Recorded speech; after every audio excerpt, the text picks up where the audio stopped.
আলাইকুম। কথা বলবো আজকে যে ম্যাচ খেলা হচ্ছে চ্যাম্পিয়ন ট্রফির আফগানিস্তান এবং অস্ট্রেলিয়ার। আফগানিস্তান টসে জিতে প্রথমে ব্যাট করার সিদ্ধান্ত নেয় এবং তারা ব্যাট করে অস্ট্রেলিয়ার সামনে 273 রানের টার্গেট দেয়, মানে অস্ট্রেলিয়াকে 274 রান করতে হবে। চলেন বিস্তারিত জানি।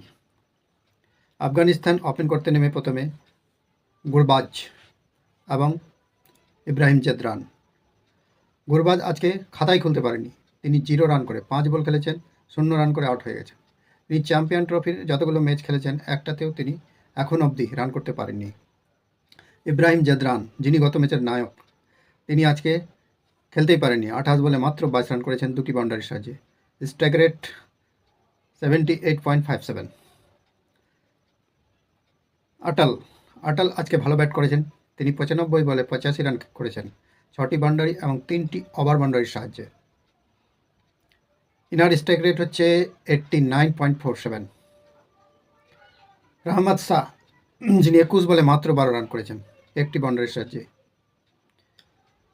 আসমতুল্লাহ শাহিদি, যিনি অধিনায়ক, তিনিও এই সিরিজে কিছু করতে পারছেন না। আজকেও তিনি 49 বলে খেলে মাত্র 22 রান করেছেন 1টি বাউন্ডারির সাহায্যে। স্ট্রাইক রেট 40-এর আশেপাশে। উমার জাই এর আগে ম্যাচেও মোটামুটি ভালো খেলেছিলেন, আজকের ম্যাচেও তিনি হাফ সেঞ্চুরি করেছেন। 63 বলে 67 রানের ইনিংস খেলেছেন তিনি। 63 বলে 67 রান, 1টি বাউন্ডারি এবং 5টি ওভার বাউন্ডারি মেরেছেন। বাউন্ডারি থেকে ওভার বাউন্ডারির সংখ্যা বেশি। ইনার স্ট্রাইক রেট 100-এর উপরে, 106.35। তারপরে বিশেষ কিছু আর কেউ করতে পারেননি, তাও বিস্তারিত আপনাদের বলে দিই। মোহাম্মদ নবী করেছেন মাত্র 1 রান করে আউট হয়ে গেছেন। কলিবুদ্দিন নায়েব 12 বলে 4 রান করে আউট হয়ে গেছেন।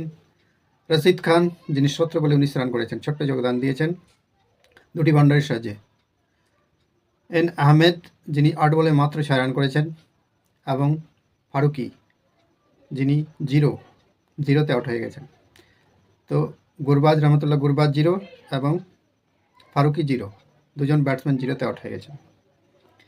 বোলিংয়ের কথা বলবো। অস্ট্রেলিয়ার বোলিং, এস জনসন 10 ওভার বল করেছেন, পুরো কটা বল করেছেন, 49 রান খরচ করেছেন এবং 2টি মহামূল্যবান উইকেট নিয়েছেন। ইকোনমি তো দারুণ, 4.9। ডারসিস, যিনি 9 ওভার বল করেছেন, 47 রান দিয়ে মহামূল্যবান 3টি উইকেট তুলে নিয়েছেন আফগানিস্তানের। ইনার স্ট্রাইক রেটে 6-এর কম, 5.22। অ্যান অ্যালিস 10 ওভার পুরো বল করেছেন, তিনি 6-এর ইকোনমিতে রান দিয়েছেন, 60 রান খরচ করেছেন আর 1টি উইকেট নিয়েছেন। গ্লেন ম্যাক্সওয়েল, যিনি 6 ওভার মাত্র বল করেছেন, 1টি ম্যাডেন ছিল ইনার, 28 রান খরচা করেছেন, 1টি মহামূল্যবান উইকেটও নিয়েছেন এবং 4.67 ইকোনমিতে তিনি রান দিয়েছেন। অ্যাডাম জাম্পা 8 ওভার বল করেছেন, 48 রান দিয়ে 2টো উইকেট নিয়ে নিয়েছেন। ইনার ইকোনমি হচ্ছে 6। ম্যাথু শট, যিনি 7 ওভার বল করেছেন, কোনো ম্যাডেন নয়, 21 রান দিয়েছেন। ইনার ইকোনমি দারুণ, মাত্র 3.0। এখন অবধি অস্ট্রেলিয়া ব্যাটিংয়ের কথা বলবো। অস্ট্রেলিয়া ব্যাটিং করছে 12 ওভার, মানে 13 ওভার রানিং, 109 রান অস্ট্রেলিয়া করে ফেলেছে এক উইকেটের লোকসানে আর কি।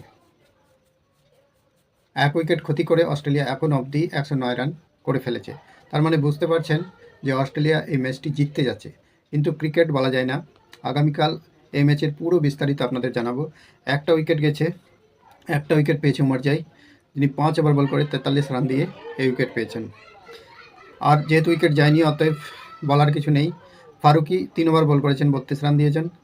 মোহাম্মদ নবী 3 ওভার বল করে 13 রান দিয়েছেন এবং এন আহমেদ, যিনার ওভার রানিং আছে, তিনি 2 ওভার বল করে 13 রান দিয়েছেন। এই হচ্ছে আফগানিস্তানের বোলিং। যদি কোনো অঘটন না ঘটে তাহলে অস্ট্রেলিয়া নিশ্চয়ই এই ম্যাচ জিততে যাচ্ছে।